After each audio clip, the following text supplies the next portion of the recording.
Section 2. You will hear a radio presenter interviewing a doctor. First you have some time to look at questions 11 to 14.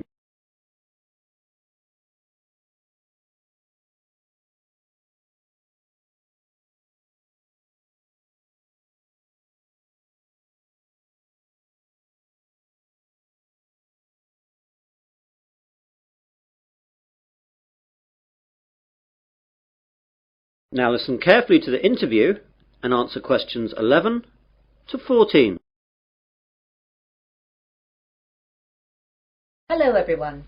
I've just been joined in the studio by Dr. Matthew Johnson. Dr. Johnson works at the Wesley General Hospital and he's here today to tell us all about giving blood. Good morning, Matthew. Good morning. So Matthew, why is it important for us to give blood? Donating blood is not important. It's actually vital that people do this.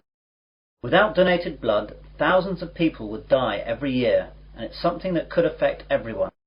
We all expect blood to be there for us, but barely a fraction of those who can give do.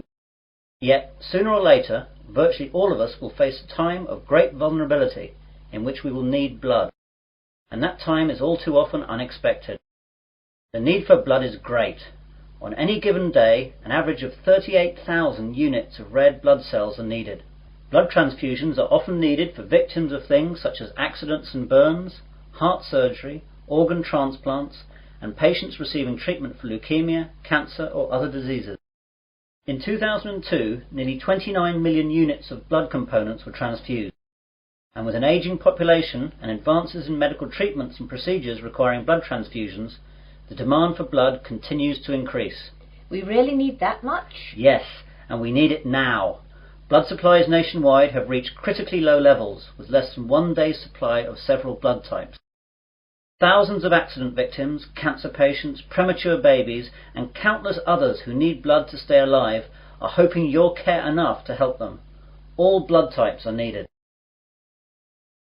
You now have some time to look at questions 15 to 20.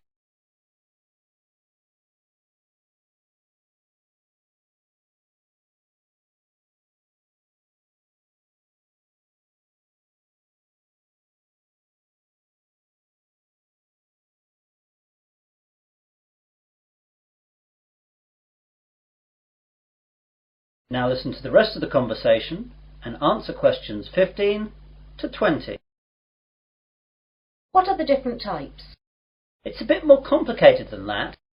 First we collect the whole blood from donors, and then it's sorted into the different types, which are basically O, A, B or AB, though there are also divisions here.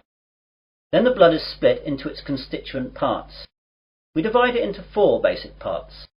First there are the red blood cells, then the white blood cells, then things called platelets, and finally plasma. This is shipped off to hospitals where they use the blood parts that the patients need. What are the different parts used for? Well, as I said before, the whole blood is your blood in its natural state, and something we rarely use. It's much more useful to us to have it separated into its component parts. Red blood cells are what everyone associates with blood, i.e. it's red. It's widely used to replace lost blood during surgery or when people hemorrhage. Its main function is to carry oxygen to cells. White blood cells are the most important part of the body's immune system, and they're used for patients whose normal defense systems aren't working properly. Platelets are crucial for making your blood clot, and we need to give them to patients who suffer from illnesses that deplete their natural levels of platelets, or they will bleed to death. Finally, plasma is what carries the other parts of blood around and needs to be administered with any of the other components. Take away the red blood cells and this is actually yellow. So that's what blood is all about. Now you're here in Wesley today to collect blood. Can you tell us where and when we can donate? Of course. We're set up here today, that's Wednesday, and for the next 2 days at Wesley General Hospital at the outpatients department. Come along between 9 a.m. and 4:30 p.m. and we'll be able to deal with you within 1 hour. And let me tell you a few things that will calm your fears about giving blood. Aside from a brief needle prick, it doesn't hurt to give blood. Your body will replace the blood you donate within days of your donation. And finally, you can't catch AIDS, hepatitis, or any other disease by giving blood. And of course, you get a cup of tea and a biscuit afterwards. And can anyone give blood? Almost everyone. Donors must be in generally good health, be at least 17 years of age, weigh no less than 110 pounds, have not received a tattoo within the past year, and not have donated whole blood within the past 56 days. We screen donors with a series of questions before we take the blood, so if you're unsure, come down and we'll let you know. Please come down and see us. Remember, if you can donate 1 pint of blood, this can save up to 3 lives. Well, thanks, Matthew. I, for one, will definitely be going down to Wesley General to donate.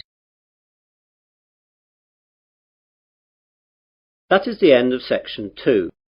You will now have half a minute to check your answers.